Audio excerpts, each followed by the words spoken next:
معاویہ conference اس بات کا ہمیں درس دے رہا ہے۔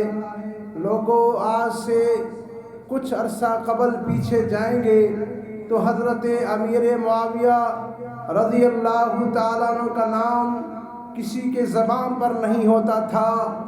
بعض لوگ مخالف تو مخالف، دشمن تو دشمن، کچھ اپنے بھی ناعاقبت اندیش لوگ بھی حضرت امیر معاویہ کو جو ہے ان کے نام سے، ان کے کردار سے چڑھتے تھے۔ لیکن بلا ہو، خراج ہو ان عظیم نفوس کا، ان اللہ والوں کا جنہوں نے دنیا کے اندر عظمت صحابہ کو اجاگر کرایا، امیر معاویہ کی سیرت کو اجاگر کرایا، شہادتوں کا طوق پہن کر، جیلوں میں جا کر، ہتھکڑیاں پہن کر، بیڑیاں پہن کر حضرت امیر معاویہ کی سیاست، تدبر، حلم، بردباری کو اس دنیا میں یہاں کے لوگوں کو بتلایا کہ امیر معاویہ کوئی اکلوتا صحابی نہیں، بلکہ حضرت امیر معاویہ کی شان قرآن کی نص سے واضح ہے، یہاں سے ثابت ہے، احادیث طیبہ سے ثابت ہے۔ میرے محترم دوستو، قرآن کریم جہاں صحابہ کرام رضوان اللہ تعالیٰ علیہم اجمعین کی صفات بیان کرتی ہے، قرآن کریم میں جہاں صحابہ کرام کا تذکرہ ہے، اگر آپ رضی اللہ عنہم ورضوان کو پڑھتے ہیں، یہ صحابہ کی سیرت ہے۔ اس صحابہ کی سیرت کے اندر امیر معاویہ کی بھی جھلک ہے۔ اگر اولئک هم المفلحون صحابہ کے لیے آیا تو اولئک هم المفلحون صحابہ کے ساتھ امیر معاویہ کے لیے بھی آئی ہے، رضی اللہ عنہم ورضوان۔ اگر صحابہ کے لیے ہے تو امیر معاویہ کے لیے بھی ہے، متقون صحابہ کے لیے ہے تو امیر معاویہ کے لیے ہے، اسی طریقے سے راشدون صحابہ کے لیے ہے تو ان صحابہ میں ایک نام چمکتا دمکتا امیر معاویہ کا بھی ہے۔ اور امیر معاویہ کون ہے؟ امیر معاویہ وہ ہے، ایک چمکتا ستارہ ہے، ایک دمکتا ستارہ ہے۔ اس زمین کے اوپر یہودیت کی شیر حق کے اوپر پاؤں رکھ کر سیاست کرنے والے شخصیت کا نام امیر معاویہ ہے۔ حضرت امیر معاویہ رضی اللہ تعالیٰ عنہ نے 65,64,000 مربع میل پر جو حکومت کی، اس حکومت کے پیچھے جو حکمت تھی، جو تدبر تھا، جو قربانی تھی، وہ یہی تھی کہ انہوں نے یہودیت کی ہر سازش کو سمجھ رکھا تھا۔ یہودیت، سوائیت، عیسائیت، باطل قوتوں کی ہر سازش کو حکمت اور تدبر سے سامنا کرنے والی شخصیت کا نام امیر معاویہ ہے۔ حضرت امیر معاویہ رضی اللہ تعالیٰ عنہ شام کے گورنر ہیں، شام میں ہیں۔ یہاں حضرت عثمان غنی رضی اللہ تعالیٰ عنہ شہید ہوتے ہیں۔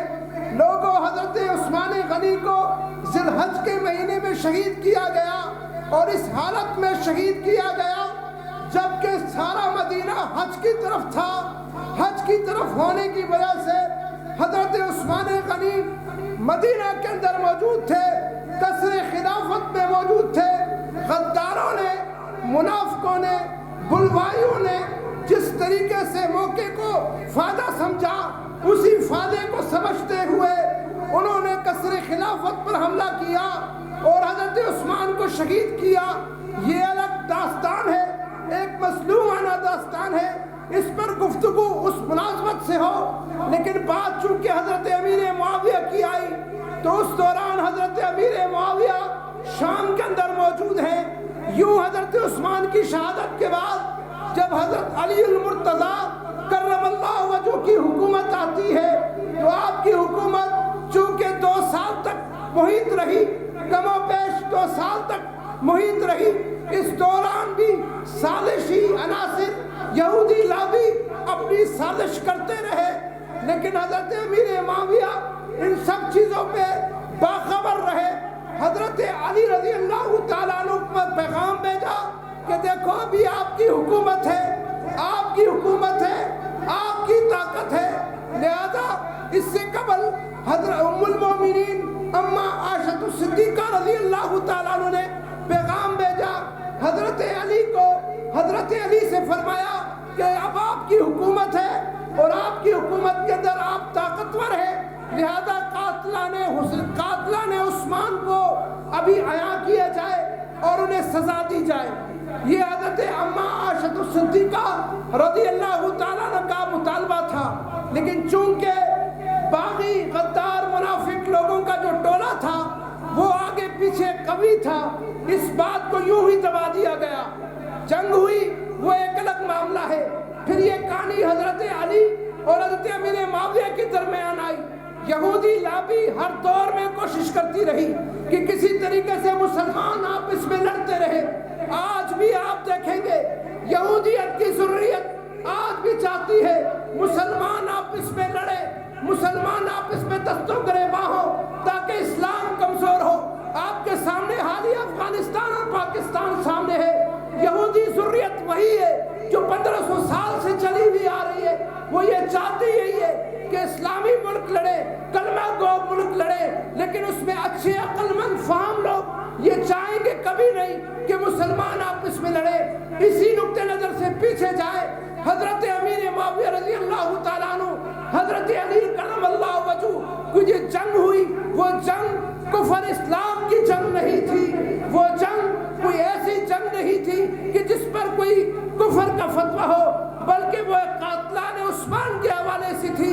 اور ہمارا اہل سنت والجماعت کا یہ عقیدہ ہے کہ جنگ صفین میں یا جنگ جمل میں جو شہادتیں ہوئی ہیں وہ ساری شہادتیں ہیں، فخراً شہادتیں ہیں، قبول شہادتیں ہیں. دونوں طرف سے شہادتوں کو سلام محبت ہے، سلام عقیدت ہے. یہ ہمارے مسلمانوں کا، ہمارے اہل سنت والجماعت کا متفقہ جو ہے یہ عقیدہ ہے. لوگوں اس کے بعد پھر کیا ہوتا ہے کہ یہودی یہ چاہتے ہیں کہ یہ مسلمان آپس میں لڑے.